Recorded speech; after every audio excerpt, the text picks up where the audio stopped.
Ya, selamat siang semuanya. Saya akan mulai pukul 11.35 sambil menunggu teman-teman yang lain supaya masuk terlebih dahulu.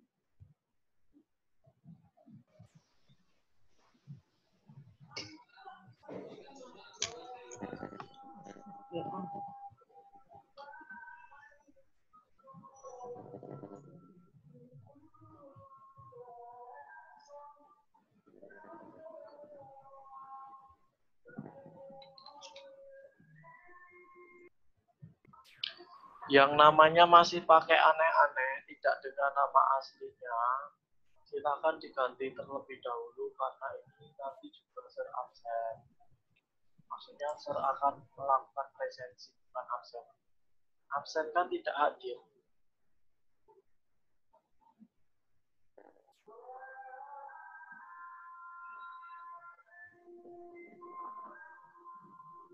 Kok ada suara orang ngaji tuh.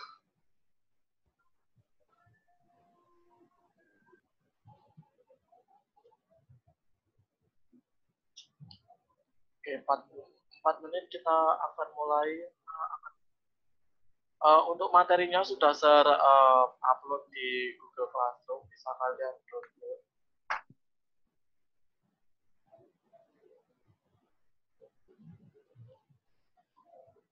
Nanti selama live itu untuk pertanyaan silahkan disimpan terlebih dahulu, nanti bisa ditanyakan setelah saya memberikan reviewnya. Jadi untuk sesi tanya jawab itu nanti di akhir.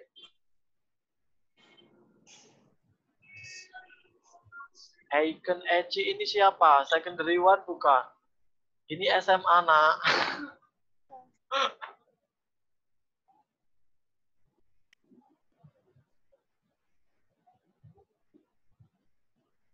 Seharusnya yang ada di sini sekitar 30, 50-an lah. Tapi kalau misalnya 11.35 belum mencapai 50, tetap akan saya mulai.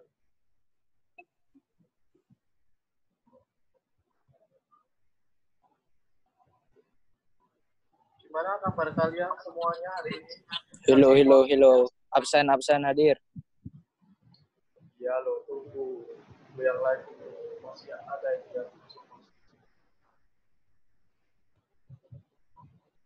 11.35 akan mulai saya presensi.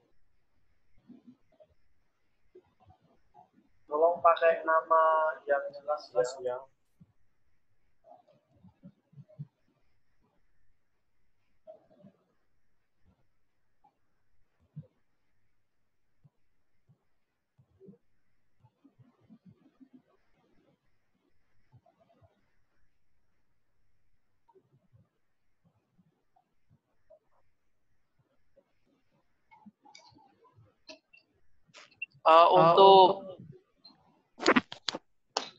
Untuk ujian maksudnya quiz online ya, quiz daringnya itu sejarah Indonesia bisa dilihatlah sesuai jadwal ya, karena saya nggak dapat jadwalnya.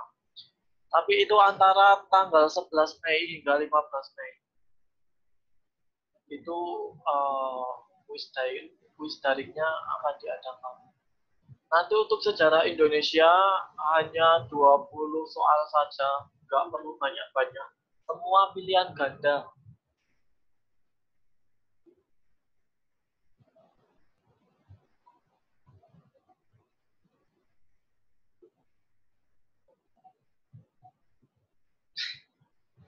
Ini ada yang salah kamar ini. Aiken ini kelas SMA ya.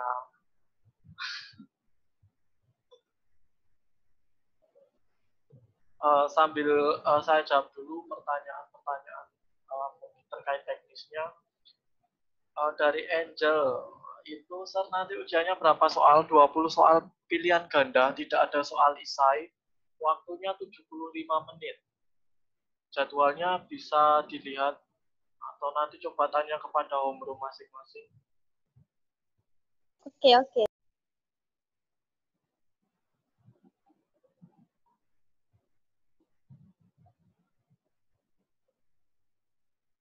Oke, sudah 11.35. Saya sebutkan yang sudah hadir di sini. Karena ini saya rekam, jadi nanti saya catat di akhir saja. J itu siapa? Jayden. Pak Z. Marcel. Angel Wijaya. Karin. Selin. Cherry. Cindy. Darwin. Darwin ini siapa? Hah? Siapa ini Darwin ini? Eugenia Darwin itu secondary itu ini. Daven, David, Derek, Edric, Ernest, Vico, Florence, Grisel, Griselo, Griselin, Casano, James, Jennifer, Jiung, Jesslyn Lai, Jesslyn Christina, Jovan, Info, Katrin, Kinata, Leo, Liselin, Levina, Maverick, Michelle, Quincy, Rain, Richie Quadrat, Richie-nya 2 soal. Kemudian Sherlyn, Tony, Vanessa, Felix, Vicky, Warren, William, dan ini serta Odelia. Oke lah. Oke, kita mulai. Untuk materi yang diujikan itu hanya dari bab 4 saja. Bab 4 tentang kerajaan Islam di Indonesia. Jadi ini ada 4 sub materi pokok yang akan diujikan dalam kuis dari next week. Yang pertama tentang sekilas agama Islam. Itu kalian bisa jumpai di buku teks halaman 188. Kemudian yang kedua, sub materi yang kedua itu tentang teori masuknya agama Islam ke Nusantara di buku di halaman 189 sampai 188 sampai 189. Kemudian yang ketiga itu tentang jalur penyebaran Islam. Jalur atau saluran. Jadi melalui apa Islam disebarkan. Itu di buku teks kalian bisa jumpai halaman 189 hingga 195. Dan yang terakhir kerajaan Islam di Indonesia. Nah, kerajaan Islam itu kan sebenarnya banyak dari pas. Kalau di buku dari Samudra Pasai hingga Ternate dan Tidore, termasuk Gua Talung. Nah, tapi yang akan saya keluarkan itu sesuai dengan yang sudah saya berikan di setiap minggu ketika ada jadwal sejarah Indonesia. Jadi untuk kerajaan Islam di Indonesia itu yang keluar hanya Pasai, Aceh, Demak, Mataram Islam, dan juga Banten. Yang Gorontalo, Ternate, Tidore tidak saya keluarkan. Karena kita diskusinya sampai Banten saja. Untuk pertanyaan nanti bisa disampaikan di akhir. Jadi ini saya mute saja biar nggak bersih.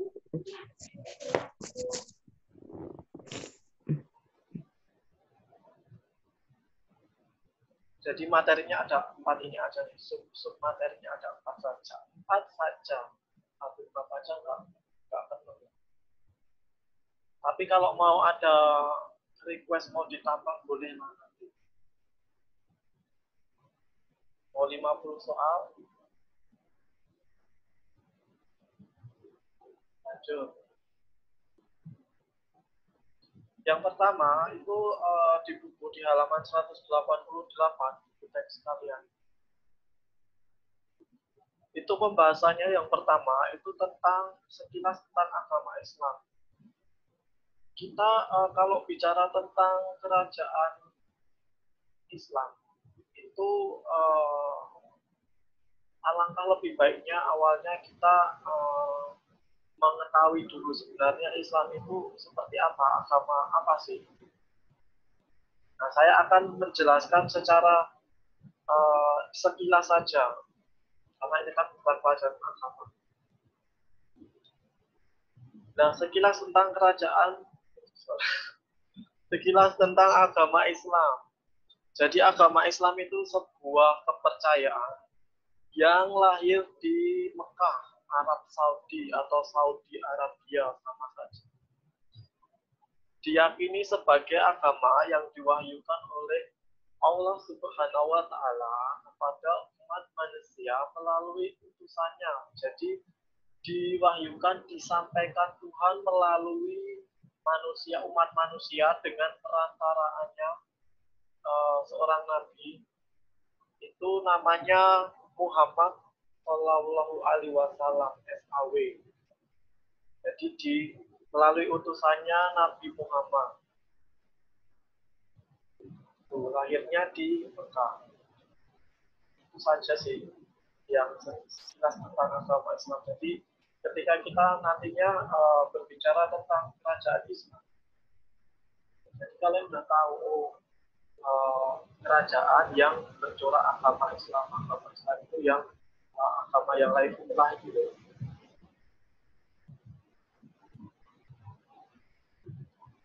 Sekilas agama Islam saya kira cukup di situ. Nanti kalian kalau mau membaca lebih lanjut bisa dibuka di buku kalian.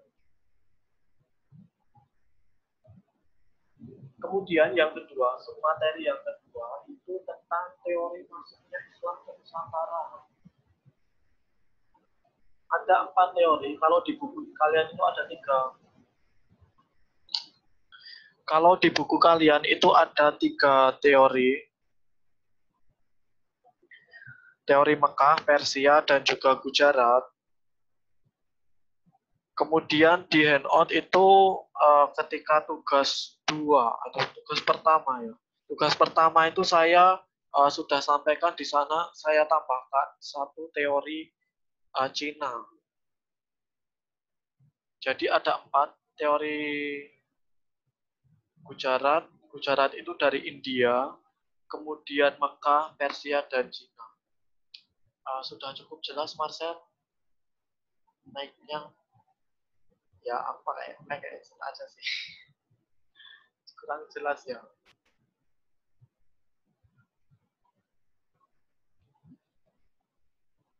Oke, 4 teori ini.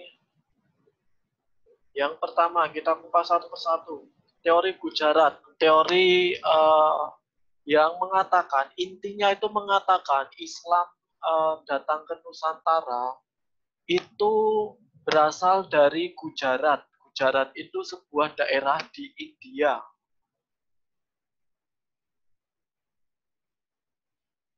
Angel Way, PPT-nya sudah terkirim di Google Classroom. Nanti bisa di-download ya.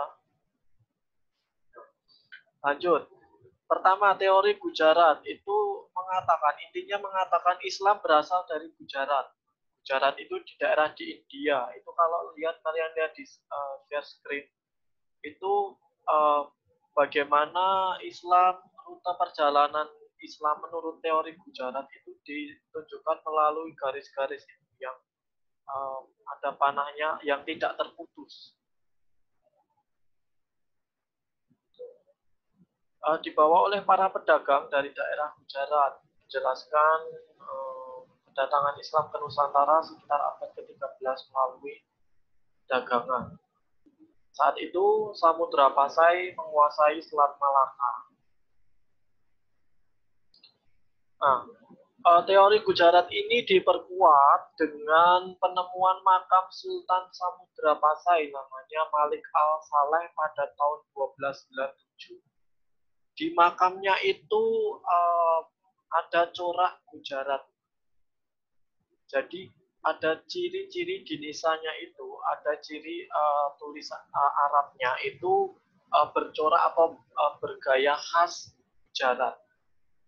Nah, itu dikemukakan oleh Burgos dan Bijnatel. Ya intinya kalian tahu lah, Gujarat berarti Islam dari Gujarat. Itu teori pertama.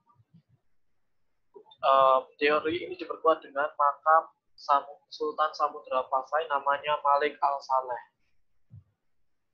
Lanjut. Kemudian teori yang kedua itu adalah teori Persia.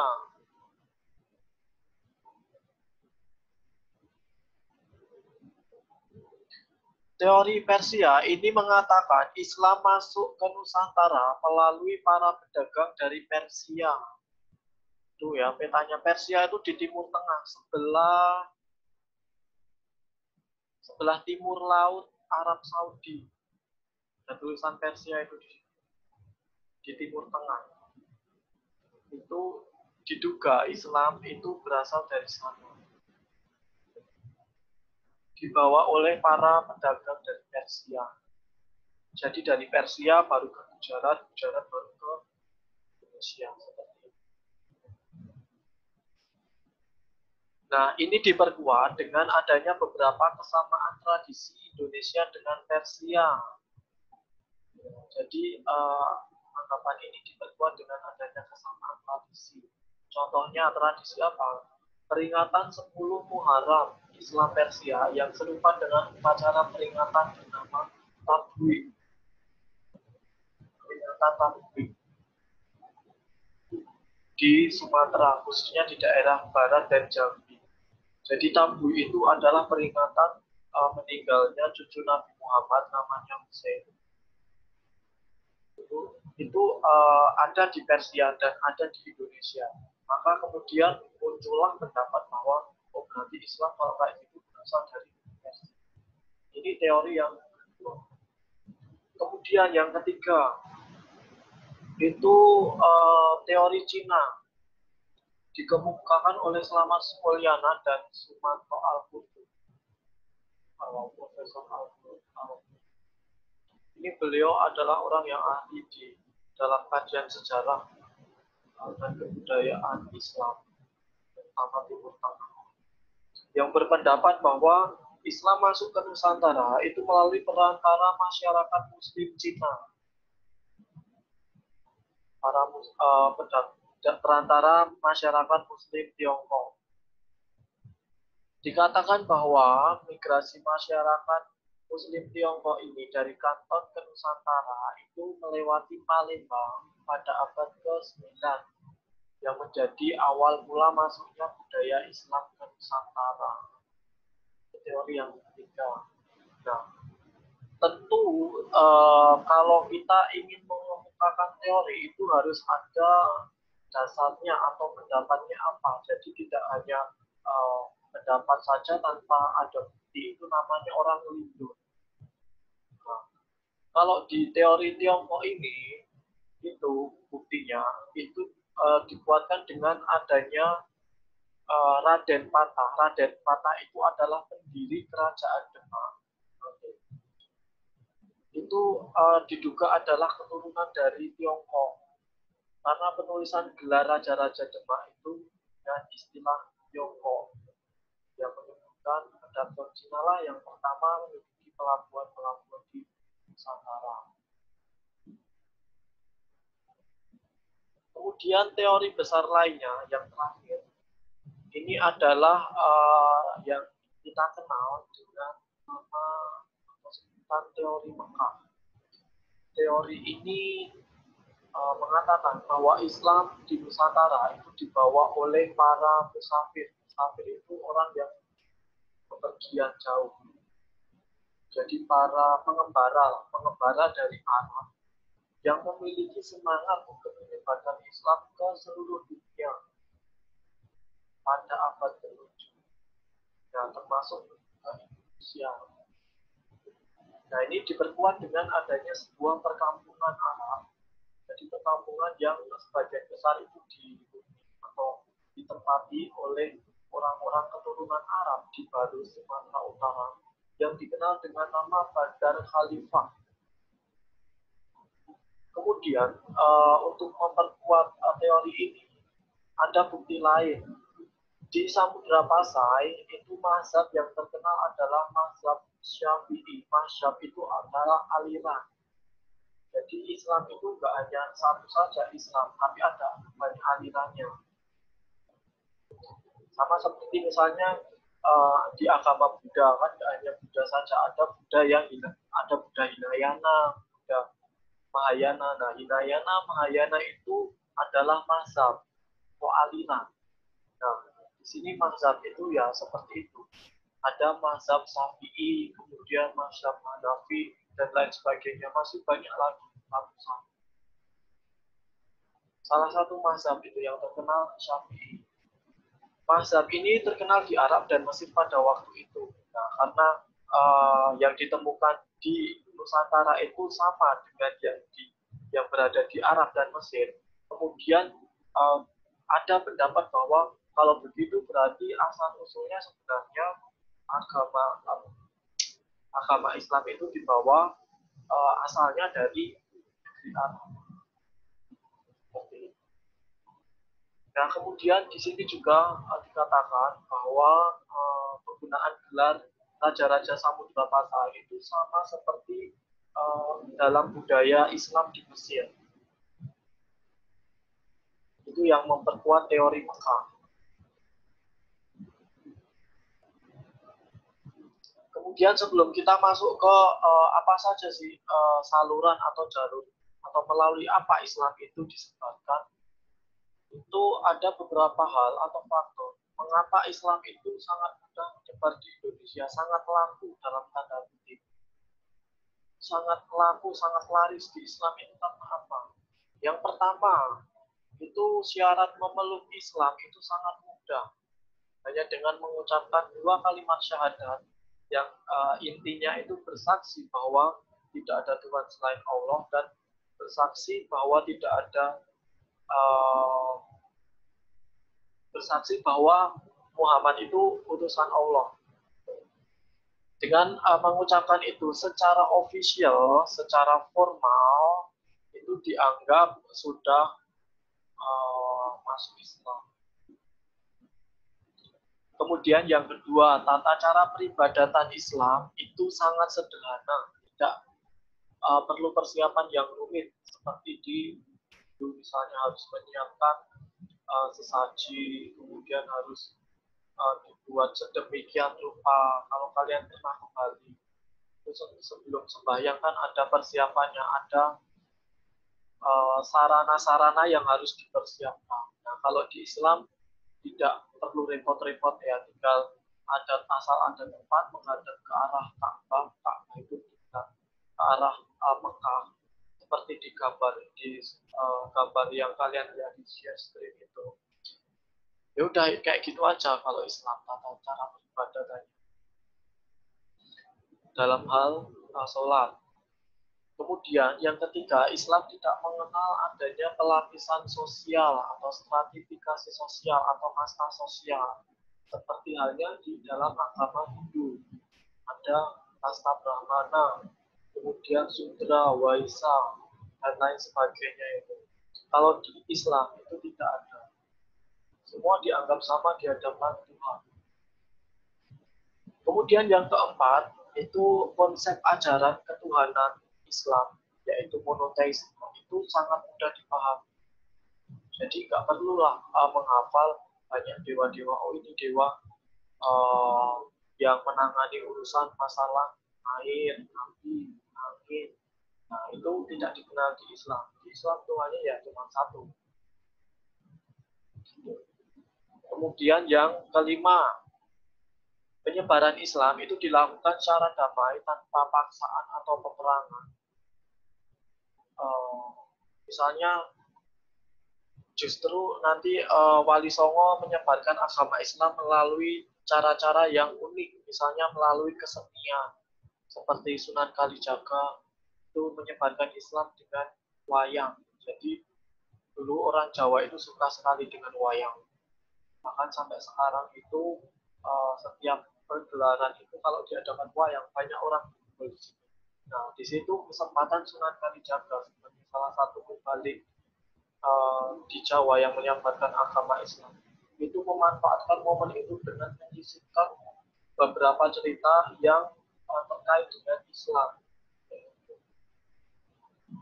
Lalu yang terakhir itu semangat dakwah Muslim. Jadi setiap Muslim itu dianjurkan untuk menyampaikan ajaran-ajaran Islam walaupun hanya satu dua kata.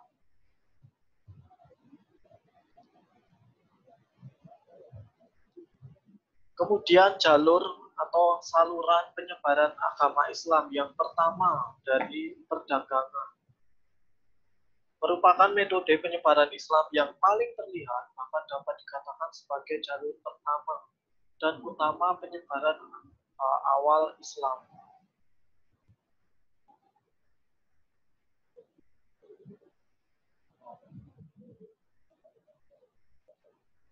Ya, coba bahan ujiannya dari PPT ini dan juga dari teksnya sampai dengan kerajaan Nato. Lanjut. Yang pertama itu dari jalur perdagangan. Dalam proses ini, pedagang Nusantara dan pedagang asing dari Gujarat, Timur Tengah itu bertemu dan saling bukan pengaruh. Nah, ini juga sekaligus menjawab mengapa kerajaan-kerajaan Islam itu banyak bermunculan di pesisir.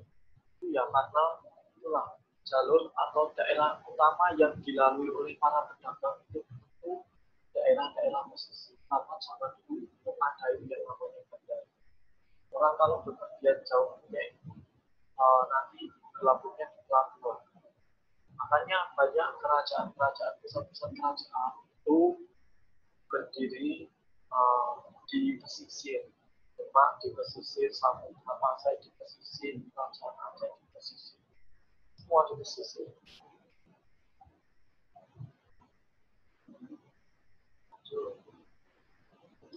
Kemudian saluran yang kedua itu adalah perkawinan. Jadi pedagang Islam dari Gujarat dan Timur Tengah dan juga keluarganya yang menetap di Nusantara tadi. Misalnya ada tadi dikatakan ada perkampungan Arab di Barus, Sumatera itu. Nah, mereka menetap di situ kemudian menikah dengan perempuan-perempuan pribumi dan perempuan-perempuan lokal dengan putra-putri raja atau bangsawan yang kemudian anggota keluarga. Kemudian agama itu biasanya diikuti oleh anggota keluarga kerajaan yang lain. Misalnya kalau orang tuanya, bapak ibunya Islam, itu cenderungnya, umumnya ya, tidak semua. Itu anaknya juga ikut agama orang tua. Jadi yang pertama tadi perdagangan, yang kedua perkawinan. Ya, perkawinan ini contohnya misalnya perkawinan antara Raja Pertabumi atau Brawijaya V dari Raja Majapahit itu dengan Putri Campa dari Vietnam. Itu contoh sejarah menuliskan perkawinan yang kemudian menjadi bukti bahwa Islam itu juga disebarkan melalui cara-cara seperti ini. Kemudian yang ketiga itu melalui saluran pendidikan. Perkembangan agama Islam semakin meluas dan mendorong munculnya para ulama dan mubalik. Mubalik itu ya sama sih dengan ulama. Jadi orang yang tugasnya mengajarkan atau menyebarluaskan ajaran agama Islam itu. Mubalik ini sebelumnya kan belajar di suatu pendidikan, lembaga pendidikan namanya pondok pesantren. Mereka belajar di pondok pesantren. Kemudian setelah ilmunya dirasa cukup, itu mereka kemudian umumnya menyebar ke berbagai daerah, menyebarluaskan ilmu yang mereka dapatkan. sudah ada pemberitahuan 40 menit. Oke, karena waktu kita kan sampai 12.30. Nanti kalau nggak cukup, itu nanti ada sesi 2, linknya sama seperti ini juga. Lanjut.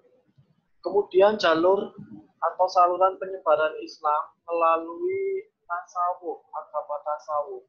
Jadi tasawuf itu adalah ajaran yang banyak dijumpai dalam cerita-cerita babat dan hikayat dari masyarakat. Babat itu cerita sejarah lokal.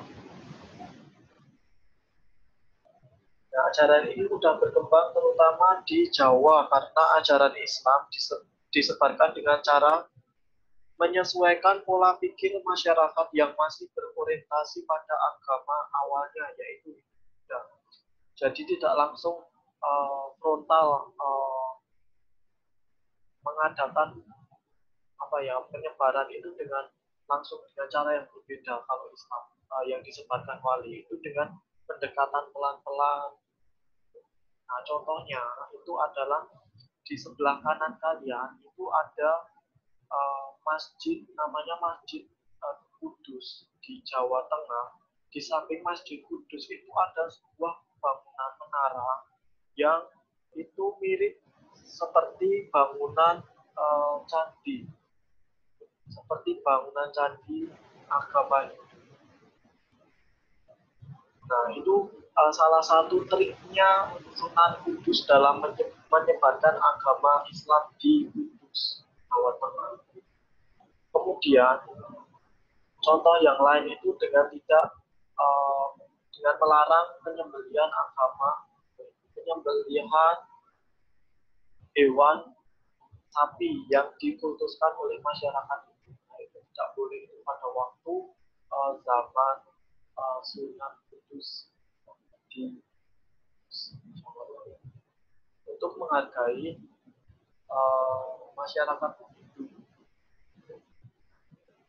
Jadi Islam masuk itu dengan pelan-pelan, nusuk-nusuk gitu, nyelip kayak gitu. Kemudian yang kelima, saluran dakwah. Dakwah itu ya ceramah itu.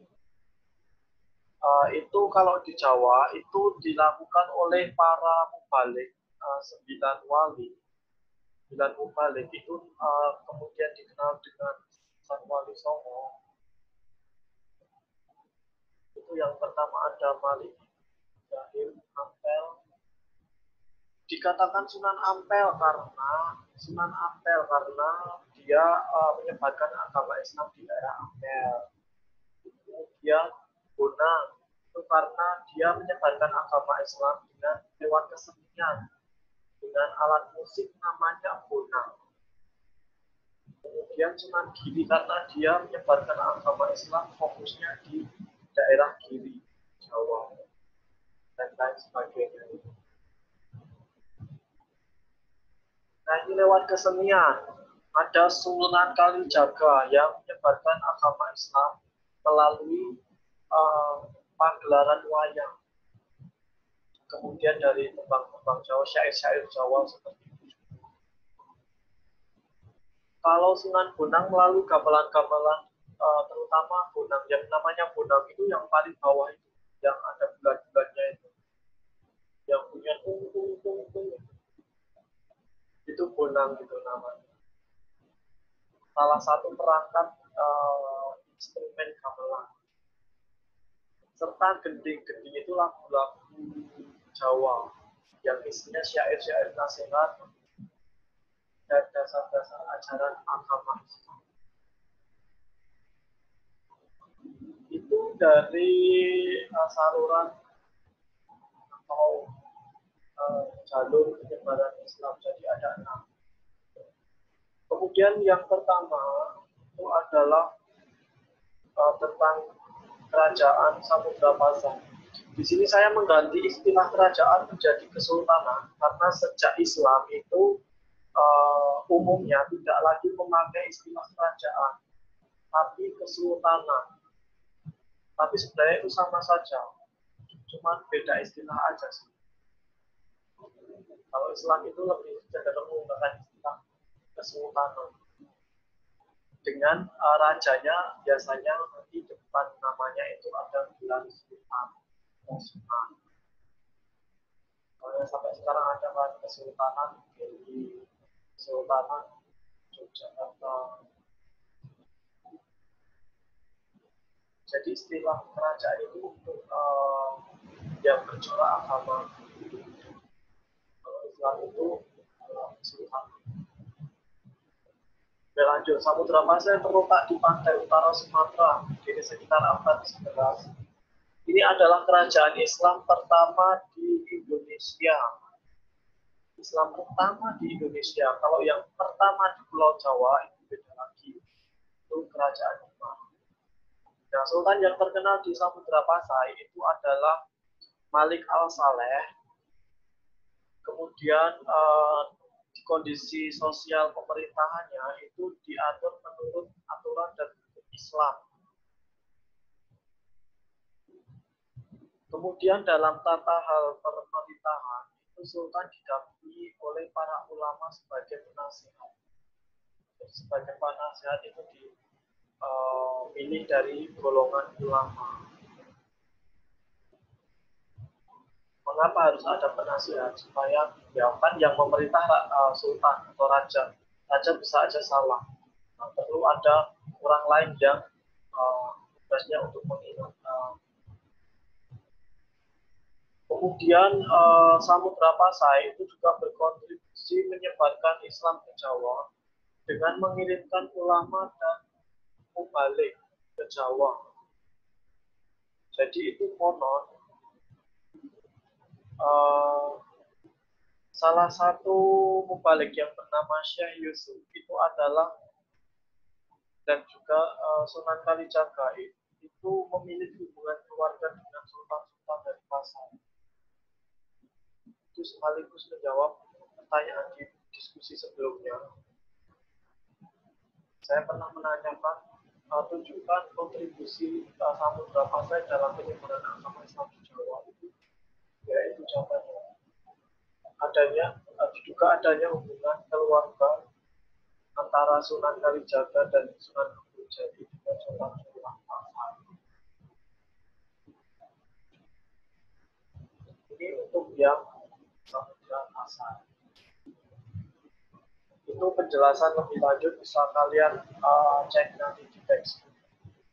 Saya bisa jamin kok kalian kalau belajar dari teks dan juga dari PowerPoint serta tugas-tugas yang saya berikan, itu nggak mustahil kalian nanti bisa dapat nilai 10 di kuis online. Untuk di raport ya itu tentu masih ditambahkan dengan nilai-nilai lain seperti nilai tugas, kemudian semester desain.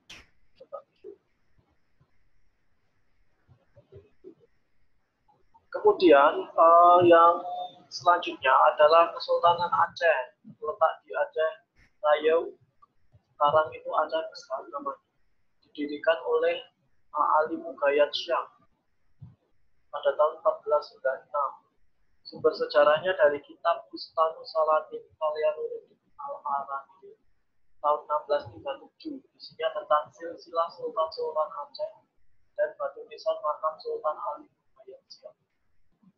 Nah, Aceh mencapai kejayaannya pada masa Iskandar Muda dengan mengandalkan kekuatan militer dan diplomasi.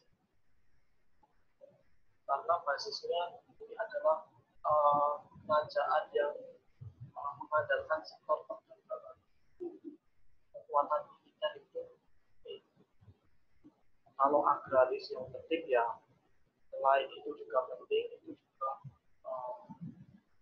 sektor pertanian itu yang harus